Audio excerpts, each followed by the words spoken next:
Hi, Simon kids. I'm Carla Hall, and this is my book, Carla and the Tin Can Cake Party. So, what I want you to think about are all the different types of parties you like. Are they birthday parties? Are they holiday parties? Like, what kind of party do you like? And let's see what this is about.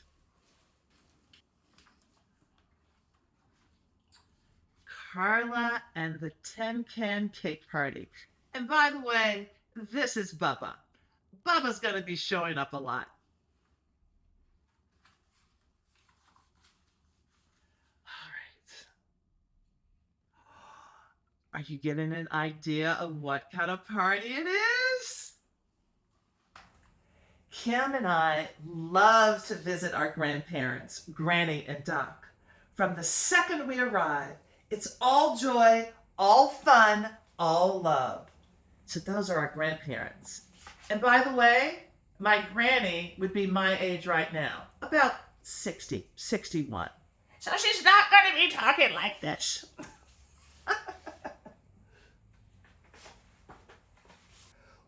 Welcome, dearies. Your rooms are all ready for you, Granny says. Let the adventures begin, Doc adds. I love it when Granny calls us dearie, I loud whisper to Kim. Kim and I race to the back bedroom, straight to Granny's old chest full of treasures. Oh, treasures. What kind of treasures would you like to find? We're going to play our favorite game, Dearie. That's our dress-up game. We pretend to be elegant ladies like Granny and her friends.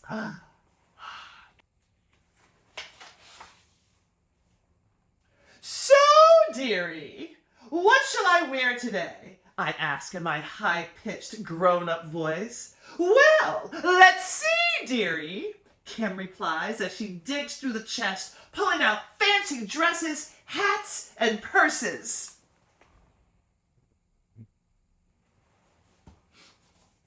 I wiggle into my beautiful dress, add pointy shoes, a scarf, and a wide feathered hat. Oh. Dearie, you need more sparkle, Kim says as she chooses clip-on earrings from one of the two giant jewelry boxes in the chest. Thank you so much, dearie, I say while twirling and twirling and twirling.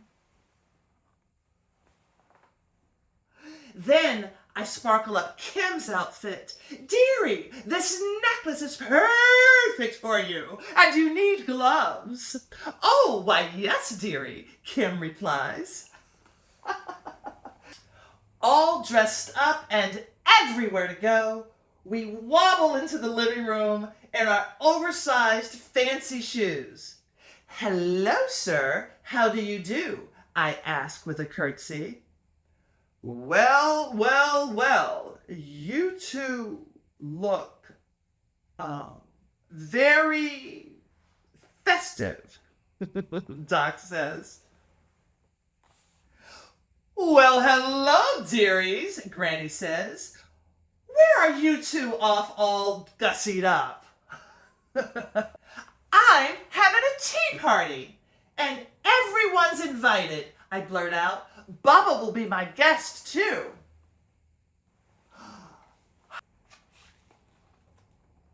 With only 1 hour to prepare, I run around the house in a flurry of nervous excitement, looking for the fanciest items to set my tea party table with. Look at this. In the cupboards she goes. Ooh, Granny's teacups, saucers, and little plates are just perfect. And the colorful quilt on Granny's bed? The most special tablecloth ever! I love it when I get a good idea. But with the minutes quickly ticking down, I'm still missing the most important thing for my tea party. Food and tea. Oh, I spy Granny's cake. It sure looks delicious. That would make the perfect snack. but the cake is too big. Aha! I see an empty tin can on the counter, and an idea comes to me. What do you think it is? I push the tin can into Granny's pound cake to make smaller rounds of yumminess. Wasn't that a good idea? With just minutes before my guests arrive, there's no time to boil water for tea. So I fill the teapot with hot tap water and tea bags and hurry everything onto the table. Kim jumps around the corner just as I'm finishing up. Oh, is that Granny's favorite quilt pretending to be a tablecloth? She exclaims. And what happened to Granny's cake? Oh. Now, all the fancy and beauty I saw on my table looks like a wreck. I want to cancel the party. As soon as I have the thought, Granny and Doc walk in. We're here, they both sing. I watch as Granny's eyes zoom in on the jagged pieces of pound cake and her beloved quilt on the floor and the spilled tea on the material. Oh my gosh. I brace for a scolding, but Granny smiles instead. I can see that you put effort into this tea party, she says. But sometimes showing off can get in the way of what makes something truly special. Come with me, Granny says. I'm going to show you a cake recipe you can make all by yourself for your next tea party. It has a special ingredient. What do you think it is? A special ingredient? I can't imagine. Granny gathers all kinds of deliciousness. Lemon curd, ginger snaps, cream cheese, heavy whipping cream, and ground ginger. What's the special ingredient? I ask anxiously. You'll see, Granny says. There's whisking and stirring and pouring and lots of ingredients growing in the bowl. You have to take your time with this part, or else everything would go floppy-doo inside, Granny says. Well, that sounds kind of fun to me. I mean, I would like to go floppy-doo. Now we're going to turn this into a magical masterpiece using empty tin cans, Granny says. Wow. Aha! Is that the special ingredient? I said. Look at this. Granny just keeps working, layering a ginger snap on top of the creamy goodness. Now, you do 2 more layers just like that, Granny says without answering my question.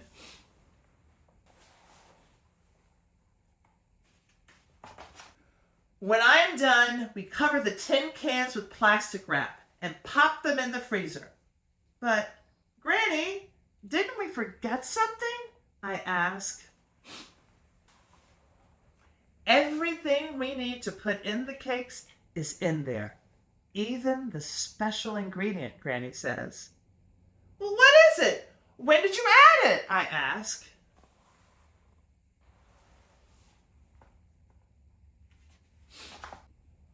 It's love, Granny says. I put it in there from the very beginning. You see, when you cook from the heart, that extra touch shows you care.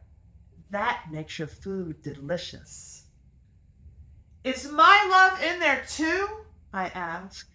It sure is, Granny says. When the dessert is ready, I help Granny take the tin can and wax paper jackets off the cakes. Wowzers! They are nothing like I've ever seen before. All those layers sitting pretty atop Granny's fine china plates, on our tea party table. "This is amazing," Kim and Doc say. "It has a special ingredient," I say, giving Granny a knowing look.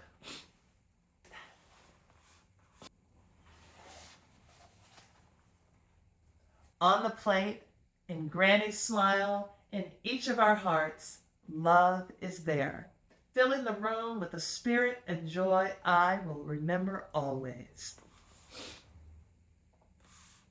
And just in case you were wondering, here is the recipe for the tin can cakes that you can make yourself.